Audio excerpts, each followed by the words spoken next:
welcome back to the Auto Obscure Garage. Chadwick with you again for another installment of the Auto Experience series. And it's going to be a noisy one because we're in a 95 Geo Tracker.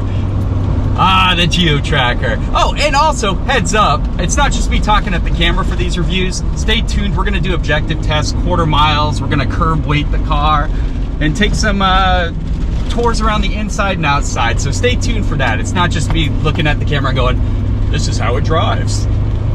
Although that would be not that fun with this vehicle. Anyway, dynamically, we are up in the mountains. I would like to say the stomping grounds of the Geo Tracker, but that would be farcical.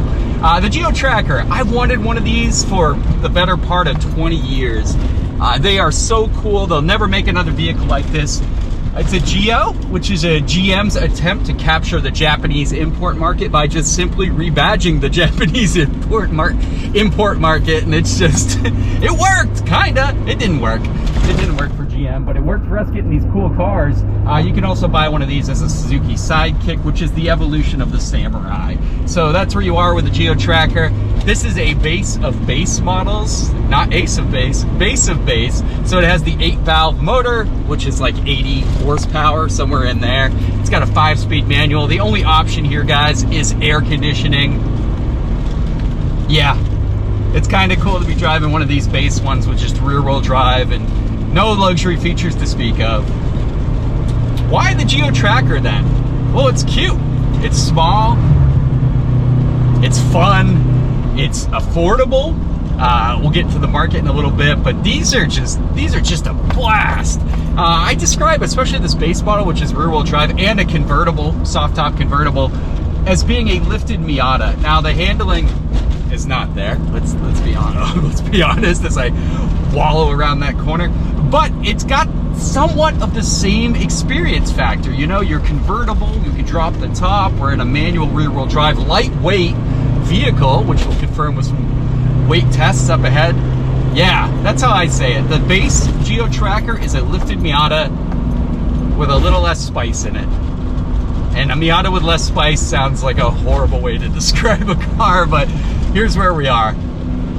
Market-wise, Geo Trackers, they're getting harder and harder to find in good condition. People have turned them into off-road rigs, which they're awesome for, but they don't come back from that too well. So stock examples like this, getting pretty hard to find, especially clean ones. This has 108,000 miles on it, a little over that, and was mostly a tow-behind vehicle, so it spent like 70 to 80% of its life being towed. So it probably has like 40 to 50K realistically, and it shows. The interior's mint, exterior's pretty good, mechanically very sound. Check out the series I did on it if you really want to see this vehicle getting worked on, or if you're considering getting one of these. But yeah, I love these things. It's fun. You get smiles, you get thumbs ups. It works at Cars and Coffee. It works for buzzing around town. It's a little beach mobile. I freaking love these things. Now, on this review, we're gonna go in and really test it, shake it down, and see, you know, what's up with the Geo Tracker, because again, the market, it's weird. So you can find beaters for like 2,000 to 4,000.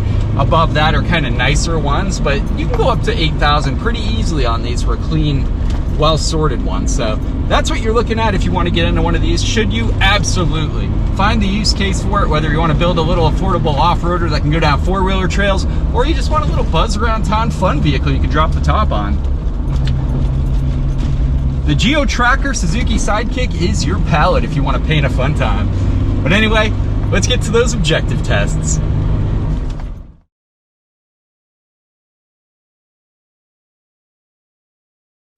We've got the Geo Tracker, this heavyweight up on the scales. Let's get that curb weight and front and rear balance. At just under 2,200 pounds, our rear-wheel drive, manual, soft top, 8-valve motor having tracker is probably as light as they come. I can't think of any truck lighter than this, except maybe a Samurai. The front and rear weight balance of the Geo Tracker isn't that bad either, with about 56% over the front, which totally makes sense for a front-engine vehicle. The rear-wheel drive does balance it out a little bit, putting a little weight towards the rear.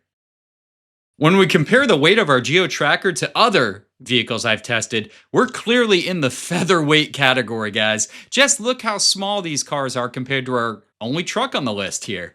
We have a lot of Miatas. We have a Metro convertible that handily beats out our Tracker. in the lightweight department. But yeah, this is an extremely lightweight truck.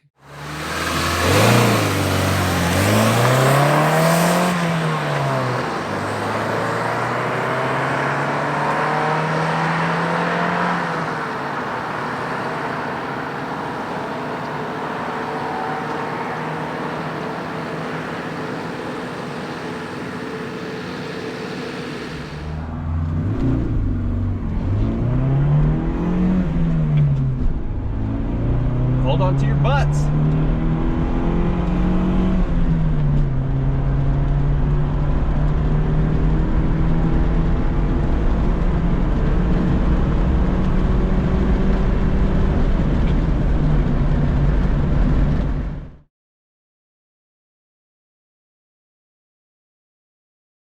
Well, the Geo Tracker isn't the slowest vehicle I've ever tested to 60. My Isuzu Trooper still retains that crown. But yeah, acceleration, not one of the strengths of the Geo Tracker. Its curb weight helps, but the lack of horsepower with only 80 on tap doesn't categorize it as a fast vehicle.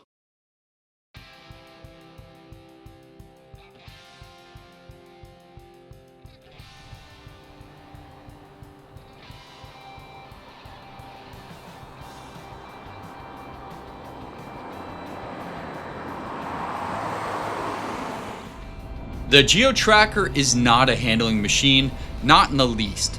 Nor is it sporty. Zero hints of that adjective here, folks. But driving the Geo Tracker is always a fun time. It's nimble, playful, and a unique experience. It's a blast to drive, not based on its competence as a handling machine, but rather by its unique dimensions and ride height. In rear-wheel drive manual form, the Tracker is essentially a lifted Miata experience. All inputs are near instantaneous, and a slightly vaulted seating position adds to the "what the hell am I driving" experience. It's impossible not to smile while driving a Geo Tracker. These early Tracker Sidekicks are the best looking of the bunch. They have chiseled features, flared fenders, and a boxy bluntness to their design that will never be captured again.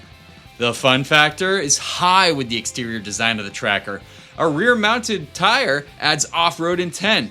Neon-colored graphics that can only be birthed in the 90s up the fun as well. And the ability to drop the top puts the Tracker completely over the top. The overall Tracker exterior theme is fun, and it fully delivers on that promise. The Tracker carries over the fun theme to the interior with what can only be described as a candy sprinkle seat pattern. Seats that on this example are in near perfect condition. Gauges are minimalist without even a tach in sight to monitor the manual transmission's behavior. HVAC controls of the ancient variety, which I believe to be peak HVAC control design, adorn the center stack. There are lots of simple touches here and there on the interior design that really help it stand out, such as the simple door cards and the grab bar for the passenger. The canopy environment provided by the soft top lends a genuinely open space mood to the interior. Simplicity is a general theme displayed throughout. The Geo Tracker is powered by an endearing little plant with 1.6 liters of 4-cylinder displacement. The Suzuki G16A is a single overhead cam 8-valve motor producing 80 horsepower at 5,400 RPM and 94 foot-pounds of torque at 3,000 RPM. Diminutive numbers for sure, but keep in mind that they are pulling along an also diminutively sized vehicle. Power is adequate in this case. The Tracker gets up to speed decent enough, and the horsepower torque numbers arrive at just the right RPM to provide a very capable off-road power band. The 8-valve engine simplistic design makes maintenance a breeze, and the engine's low-stress nature tends to give it a long life. The best way to enjoy such a fun little machine is by way of 3 pedals and 5 manually operated gears. The 5-speed gearbox doesn't take kindly to be rushed through the gears, but it certainly elevates the experience when you can row your own. The lack of a tachometer raises the stakes as shifts occur whenever the driver feels like it, or what feels like 6,000 RPM to me. Gears are quite spaced, and the throws mirror this. The Tracker is certainly a body-on-frame truck, and the gearbox communicates this clearly. Always elect for the manual in these trucks. Always. The first gen Geo Tracker Suzuki Sidekick has always been a bucket list truck of mine, and it feels great to have brought one back from such a rough state. From the test drive forward, I've always had a massive smile on my face every time I take it out for a spin. It's fun, carefree, and never takes itself seriously, even though they can be easily transformed into very capable off-road machines. The lifted Miata opinion I quickly formed about this tracker still rings true. You have the lifted seating position of a small truck, but the nimble rear-wheel drive, convertible top, and rowing your own gears reminds me strongly of a Miata. You can run errands around town in a most fuel-efficient manner and then turn all the heads you want at your local Cars and Coffee. The Geo Tracker is one of the most fun experiences you can have in a truck. Period.